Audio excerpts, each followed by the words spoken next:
Jauh sebelum diakui sebagai legenda NBA dan shooter terhebat sepanjang masa, Steph Curry pernah mencetak total 128 poin saat ia masih kuliah. Tapi anehnya, gak ada satupun orang yang peduli terhadap catatan itu. Bahkan, ia malah semakin dihujat dan dianggap lemah. Itu terjadi di turnamen nasional NCAA atau March Madness pada 2008 saat Curry masih menjalani tahun keduanya di tingkat kuliah. Saat itu dia cuma dianggap hoki aja bisa bermain di March Madness karena kampusnya Davidson hanyalah kampus kecil yang gak ada apa-apanya kalau dibandingkan dengan yang lainnya. Kalian lihat saja ini. Saat Davidson berhadapan dengan Kansas di babak 8 besar, Kansas punya 7 pemain yang nantinya bakal jadi pemain NBA, sedangkan Davidson cuma Curry doang.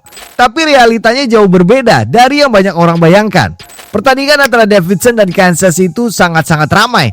Bahkan LeBron James pun juga ikutan nonton di sana. Namun mereka semua bukan ingin fokus kepada prospek-prospek hebat dari Kansas. Justru mereka ingin melihat aksi Curry menggendong sekolah kecil itu untuk berusaha tembus ke babak semifinal. Sebelum game ini, Curry sudah mencatat rata-rata 34,3 poin dan 4 steal per game dengan akurasi field goal 50,8% dan 3 point 52,8%. Wah, bahkan pemain-pemain hebat di kampus-kampus besar lainnya nggak bisa melakukan hal yang sama seperti Curry. Dengan performanya yang legendaris itu, ekspektasi Curry sudah pasti dia akan mendapatkan banyak pujian dan banyak tim NBA akan berusaha mati-matian untuk mendapatkannya. Tapi respon dari orang-orang, dibilangnya Curry terlalu kecil, gak atletis dan eksplosif, dan bukan seorang point guard yang murni. Iya, mereka semua pada bodo amat sama capaian hebat Curry itu. Tapi bagaimana ceritanya Curry bisa berada di titik ini? Ya seperti yang kalian tahu, Steph Curry kan juga anak dari Dell Curry yang adalah mantan pemain NBA yang sangat hebat. Bahkan bapaknya itu bisa dibilang sebagai legenda Charlotte Hornets. Terus ngapain dia main di Davidson? Sejak kecil, Curry selalu punya satu permasalahan besar yang sama, yaitu ukuran badannya. Saat baru masuk SMA, tinggi badannya cuma 172 cm dan berat badannya juga cuma 56 kg. Pas lulus SMA, gak beda jauh, cuma naik jadi 185 cm dan 72 kg. Pemain dengan karakteristik seperti itu jelas tidak akan dilihat sebagai calon pemain NBA yang oke. Apalagi di era itu, para pemain-pemain NBA ini masih sering bermain keras dan banyak dari mereka punya fisik yang gak main-main. Jangankan pemain NBA, di antara pemain divisi 1 NCAA aja, kayaknya Curry gak bisa bakalan bertahan. Sejak awal, Curry juga sudah berencana mau bermain bersama Virginia Tech di NCAA, yang dulu sempat menjadi kampus ayahnya, di mana dia juga jadi legenda di sana. Tapi ternyata mereka lebih memilih Nigel Manson yang dinilai jauh lebih atletik dibanding Curry. Mau tahu kelanjutan Manson di sana? Dia cuma mencatat rata-rata 3 poin per game pada tahun pertamanya. Kemudian setelah itu dia nggak pernah main basket di tingkat kuliah lagi. Tapi Virginia Tech bukan satu-satunya tempat yang diharapkan oleh Curry. Dia juga pernah mencoba untuk bergabung dengan Duke untuk merasakan kompetisi yang lebih tinggi. Bahkan dia sempat rela untuk masuk tim itu melalui jalur walk-on, bukan jalur beasiswa. Buat yang belum tahu, jalur walk-on ini adalah salah satu cara untuk masuk ke dalam roster dengan mengikuti seleksi terbuka. Dan biasanya mereka yang berstatus sebagai walk-on lebih sering menjadi cadangan mati dan hanya dimainkan di menit-menit terakhir kalau mereka menang jauh. Terus responsnya Duke apa? Roster kita penuh, mungkin tahun depan. Orang-orang dulunya emang sepesimis itu sama Curry. Mereka hanya melihat badannya yang kecil dan kencang. Padahal di sisi lain dia punya senjata yang mematikan dengan 3 poinnya, di mana pada tahun terakhirnya di SMA dia punya akurasi 3 point hingga 48%. Sangat efisien, apalagi di era ketika 3 point tidak terlalu diprioritaskan. Nah, hanya ada satu yang mau merekrut Curry, yaitu Davidson, kampus kecil yang bahkan jumlah mahasiswanya cuma sekitar 2000-an orang aja. Tapi gimana jadinya kalau ternyata Davidson adalah tempat yang paling pas buat Curry? Sebagai kampus kecil, Davidson gak punya reputasi dan tekanan sebesar kampus-kampus lainnya. Dengan begitu, Curry punya kesempatan untuk memimpin tim ini sejak tahun pertamanya. Dan saat mereka berhasil tampil melebihi ekspektasi dan mengejutkan semua orang, semua mata akan tertuju kepadanya. Dan iya, baru di game pertamanya, Curry sudah langsung jadi pusat perhatian. Tapi dalam hal yang buruk. Saat itu, Curry mencetak 15 poin dan 13 turnover. Iya, 13 turnover guys. Belum apa-apa dia udah kena mental. Biasanya pemain dengan catatan statistik seperti itu jelas langsung dimasukkan ke bangku cadangan dan tidak akan bisa bermain lagi sampai game itu selesai. Tapi berbeda dengan pelatih Davidson saat itu, Bob McKillop. Dia membiarkan Curry melakukan apapun di lapangan. Mau itu banyak turnover atau nembak belasan kali tanpa gak ada yang masuk, McKillop percaya itu dapat membuat Curry untuk belajar dan mengenal ritme permainannya. Dan benar saja, akhirnya sepanjang musim, Curry langsung bermain gila-gilaan. Pada tahun pertamanya itu, dia sudah mampu mencatat rata-rata 21,5 poin, 4,6 rebound, dan 2,8 assist per game. Itu membuatnya menduduki peringkat 10 besar dalam hal poin per game terbanyak di seluruh NCAA. Banyak orang akhirnya bisa melihat kehebatan dan potensi Curry. Kalau dia bermain untuk Virginia Tech dan Duke, mungkin dia nggak akan bisa menjadi seperti ini karena hanya akan jadi cadangan mati. Tapi apa yang dilakukan Curry pada tahun keduanya bakal jauh lebih gila lagi. Lawan North Carolina, dia mengumpulkan 24 poin. Lawan Duke, 20 poin. Dan saat melawan NC State, Curry tetap tampil dominan dengan 29 poin. Dia berhasil memberikan performa yang luar biasa melawan sekolah-sekolah besar. Tapi seluruh Amerika masih gak peduli dengan capaiannya itu.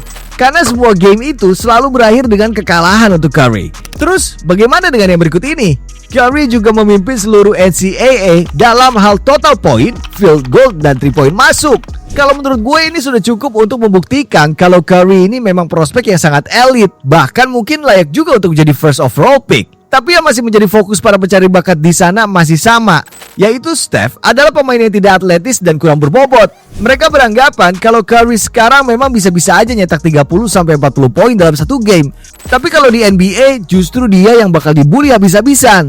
Meski begitu, masih ada satu senjata kuat yang belum Curry gunakan untuk membuktikan talentanya kepada semua orang, yaitu March Madness 2008. Di turnamen itu, Davidson hanya menduduki peringkat 10 di wilayahnya. Dengan kata lain, mereka termasuk sebagai tim yang menghuni posisi-posisi bawah. Tapi itu bukan jadi masalah besar buat Curry, karena saat melawan Gonzaga di ronde pertama, dia tetap bisa melakukan semua ini.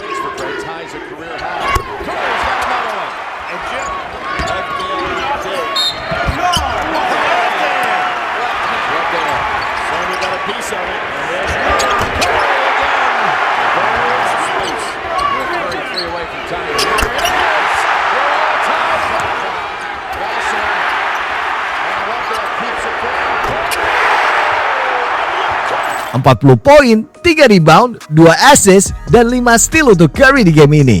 Dari 40 poin itu, 30 diantaranya ia cetak di paruh kedua. Dan yang paling impresif, dia berhasil memasukkan 8 dari 10 3 poinnya.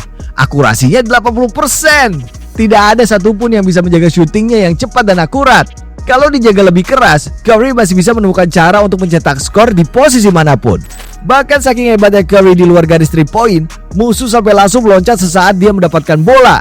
Kemenangan Davidson ini merupakan sebuah kejutan besar di NCAA. Tapi Curry tidak berhenti sampai situ saja. Di ronde kedua, Curry kembali bertemu dengan musuh yang kuat, yaitu Georgetown. Ada 5 calon pemain NBA di sana. Salah satunya bakal jadi All-Star. Sesuai prediksi, Davidson tertinggal jauh dari Georgetown di game ini. Tapi kalau Curry sudah menyala, semuanya akan langsung berubah drastis. 34 minutes a game, he'll make that one. Best look of the day. He will make that one. In fact, nice backdoor cut. And one for Curry. What a pass. 40 points on Friday. What a nifty move. Little dip. Highlights. Escaping with a win as a 2 seed.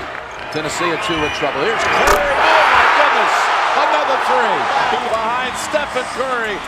Davidson lagi-lagi menang ketika semua orang menduga mereka bakal gagal. Dan untuk Curry, performanya sangat impresif dengan 30 poin, 3 rebound, 5 assist, dan 5 3 point.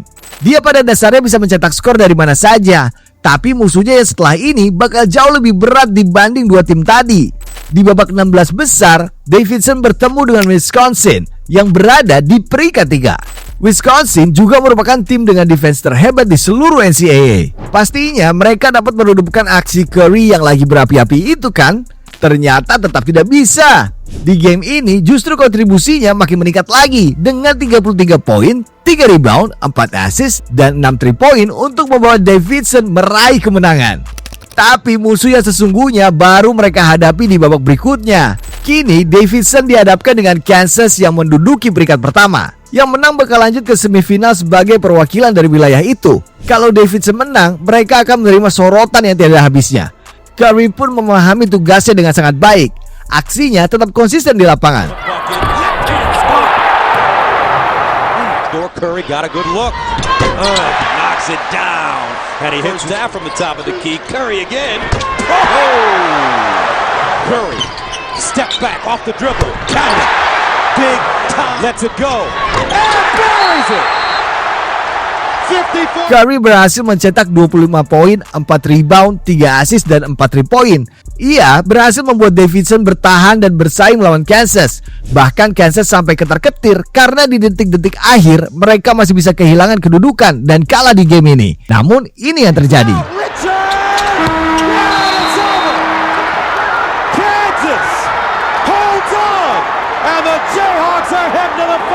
Curry punya kesempatan untuk melakukan 3-point penentu kemenangan, tapi dia mengoper itu ke rekan timnya dan hasilnya tidak sesuai harapan. Kansas akhirnya berhasil melaju sampai ke final dan jadi juara nasional. Total dalam 4 game tadi, Curry mencetak 128 poin. Namun semua itu berakhir sia-sia. Dan meskipun permainannya sangat gak masuk akal, para pencari bakat atau scouts masih saja melihat sisi terburuknya. Dia tetap gak memenuhi standar untuk menjadi pemain NBA. Bahkan Curry sampai harus bermain satu musim lagi bersama Davidson karena performanya di March Madness 2008 itu masih dinilai kurang. Di NBA Draft 2009 ada 5 tim yang menolak untuk memilihnya. Bahkan Wolves punya kesempatan 2 kali untuk mengambil Curry, namun hanya Warriors yang percaya terhadapnya. Kepercayaan itu pun merupakan salah satu investasi terbesar dalam sejarah mereka, karena sekarang gak ada satupun pemain yang bisa merebut tahta shooter terhebat di bumi dari Curry. Itulah episode kali ini. Custom desain jersey apapun free cuma di Easy Sportswear, brand apparel basket nomor 1 di Indonesia. Mumpung satu style masih cuma 100 ribuan, gas pantengin aja all shopnya. Dan jangan lupa buat like dan subscribe agar channel ini bisa berkembang dan menghasilkan video menarik lainnya. Thanks for watching. I'll see you in the next video.